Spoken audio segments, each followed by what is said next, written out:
క్రీస్తునందున్న ప్రియులకు ప్రేమతో వందనాలు తెలియజేస్తున్నాను. మార్చి నెల 30వ తేదీ 2025. ఈరోజు యెషయా గారి ద్వారా దేవుడు మనకు చేస్తున్న వాగ్దానం ఏమిటనగా, యెషయా గ్రంథము 26వ అధ్యాయము 3వ వచనం.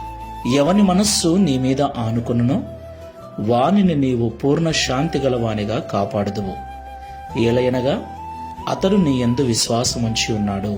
ఆమేన్. నా ప్రియమైన సహోదరి సహోదరులారా, ఈనాడు మానవునికి సమస్తము దొరుకుతున్నాయి.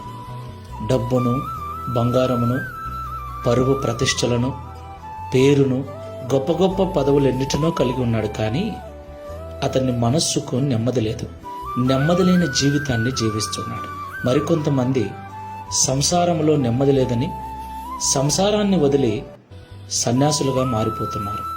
నిజమైన శాంతి, నిజమైన నెమ్మది ఎక్కడ దొరుకుతుంది అని మనిషి అనేక రకాల ప్రయత్నాలు చేస్తూ ఉన్నాడు. అయితే ఎవని మనస్సు అయితే దేవుని మీద ఆనుకొని ఉంటుందో, ఎవడైతే దేవుని యందు విశ్వాసం ఉంచి బ్రతుకుతూ ఉంటాడో వానిని దేవుడు పూర్ణ శాంతితో నింపుతాడని, పూర్ణ శాంతి గలవానిగా నింపి కాపాడుతాడని దేవుడు వాగ్దానం చేస్తున్నాడు. కాబట్టి ఈ మాటలు వింటున్న ప్రియ సహోదరి సహోదరుడా, ఎంత డబ్బు ఉన్నా, ఎంత పేరు ఉన్నా, ఎంత పలుకుబడి ఉన్నా, ఎంత ప్రతిష్ట ఉన్నా, మనస్సుకు శాంతి దొరకాలి అంటే మన మనస్సు ఈ లోక సంబంధమైన వాటి మీద కాకుండా దేవుని మీద వేసుకొని జీవించాలి. మనము దేవుణ్ణి ఆనుకోవాలి. మనకున్న ఆస్తులను, ఐశ్వర్యమును నమ్ముకొనకుండా, మనకున్న పదవులను నమ్ముకొనకుండా దేవుణ్ణి నమ్ముకొని మన మనస్సు ఆయన మీద నిలుపుకోవాలి. అలాగూ తీర్మానం చేసుకుని ప్రార్థన చేసుకుందాం. సాత్వికుడమైన ప్రభువా, పరిశుద్ధమైన మీ నామమునకు స్తోత్రములు చెల్లిస్తున్నాం.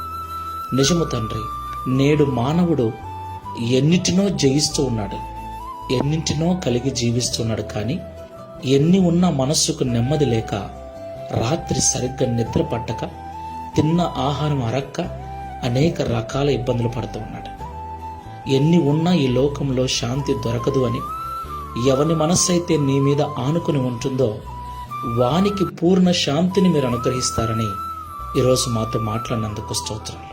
ప్రియ తండ్రి, ఈ ప్రార్థనలో ఏకీభవిస్తున్న వారు డబ్బు ఉంటే, పదవి ఉంటే, ఉద్యోగం ఉంటే, పేరు ప్రతిష్టలు ఉంటే, శాంతముగా నెమ్మదిగా జీవిస్తానని అనుకుని పొరపడుతూ ఉంటే, ఈ మాటల ద్వారా వారి హృదయాలు మార్చబడి ఎన్ని ఉన్నా వారి మనస్సు నీ మీద వేసుకొని నిన్ను ఆనుకొని జీవించే కృపను అనుగ్రహించమని, తద్వారా ఈ లోకంలో జీవించినంత కాలం పూర్ణ శాంతి